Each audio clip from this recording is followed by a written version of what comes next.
بسم اللہ الرحمن الرحیم۔ ازواجی زندگی کے عنوان پر بات کرتے ہوئے اس پس منظر کو ذہن میں رکھنا ضروری ہوگا کہ اسلام سے پہلے دنیا کی مختلف تہذیبوں اور مختلف معاشروں میں عورت کو کیا مقام حاصل تھا۔ تاریخ عالم کا مطالعہ کیا جائے تو یہ بات روز روشن کی طرح عیاں ہوتی ہے کہ اسلام سے پہلے دنیا کے مختلف ممالک میں عورت اپنے بنیادی حقوق سے بالکل محروم تھی۔ آج کی ویڈیو میں انشاءاللہ العزیز آپ کو بتائیں گے کہ زمانہ جاہلیت میں عورت کو کیا مقام حاصل تھا، اسلام سے پہلے عورتوں کے ساتھ مختلف معاشروں اور تہذیبوں میں کیا بدسلوکی کی جاتی رہی ہے، اور حضرت عمر رضی اللہ تعالیٰ عنہ نے عورتوں کی کتنی اقسام بتائی ہیں۔ فرانس میں عورت کے بارے میں یہ تصور تھا کہ یہ آدھا انسان ہے، اس لیے معاشرے کی تمام خرابیوں کا ذریعہ بنتی ہے۔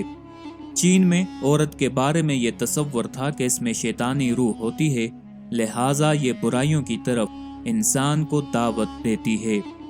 جاپان میں عورت کے بارے میں یہ تصور تھا کہ یہ ناپاک پیدا کی گئی ہے، اس لیے عبادت گاہوں سے عورت کو دور رکھا جاتا تھا۔ ہندوازم میں جس عورت کا خاوند مر جاتا تھا اس کو معاشرے میں زندہ رہنے کے قابل نہیں سمجھا جاتا تھا، اس لیے ضروری تھا کہ وہ اپنے خاوند کی نعش کے ساتھ زندہ جل کر اپنے آپ کو ختم کر لے۔ اگر وہ اس طرح نہ کرتی تو اس کو معاشرہ میں عزت کی نگاہ سے نہیں دیکھا جاتا تھا۔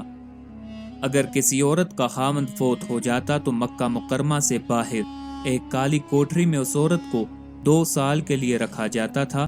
طہارت کے لیے پانی اور دوسری ضروریات زندگی بھی پوری نہ دی جاتی تھی۔ اگر 2 سال کاٹ کر بھی وہ زندہ رہتی تو اس کا منہ کالا کر کے مکہ مکرمہ میں پھرایا جاتا۔ اس کے بعد اس عورت کو گھر میں رہنے کی اجازت دی جاتی تھی۔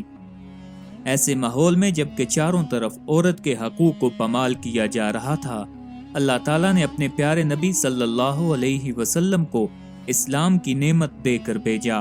آپ صلی اللہ علیہ وسلم دنیا میں تشریف لائے اور آپ صلی اللہ علیہ وسلم نے آ کر عورت کے مقام کو نکھارا۔ آپ صلی اللہ علیہ وسلم نے بتلایا، اے لوگو، اگر یہ بیٹی ہے تو تمہاری عزت ہے، اگر بہن ہے تو تمہارا ناموس ہے، اگر بیوی ہے تو زندگی کی ساتھی ہے، اگر ماں ہے تو اس کے قدموں میں تمہاری جنت ہے۔ حضرت عمر رضی اللہ تعالیٰ عنہ نے فرمایا، عورتیں 3 قسم کی ہوتی ہیں۔ ایک عورت وہ ہے جو پاک دامن، مسلمان، نرم طبیعت، محبت کرنے والی، زیادہ بچے جننے والی اور زمانہ کے فیشن کے خلاف اپنے گھر والوں کی مدد کرتی ہے، یعنی سادہ رہتی ہے اور گھر والوں کو چھوڑ کر زمانہ کے فیشن پر نہیں چلتی، لیکن تمہیں ایسی عورتیں کم ملیں گی۔ دوسری عورت وہ ہے جو خاوند سے بہت مطالبہ کرتی ہے اور بچے جننے کے علاوہ اس کا کوئی اور کام نہیں ہوتا۔ تیسری وہ عورت ہے جو خاوند کے گلے کا توق ہے اور جوں کی طرح چمٹی رہتی ہے، یعنی بد اخلاق بھی ہوتی ہے اور اس کا مہر بھی زیادہ ہوتا ہے، جس کی وجہ سے اس کا خاوند اسے چھوڑ نہیں سکتا۔ ایسی عورت کو اللہ تعالیٰ جس کی گردن میں چاہتے ہیں ڈال دیتے ہیں اور جب چاہتے ہیں اس کی گردن سے اتار لیتے ہیں۔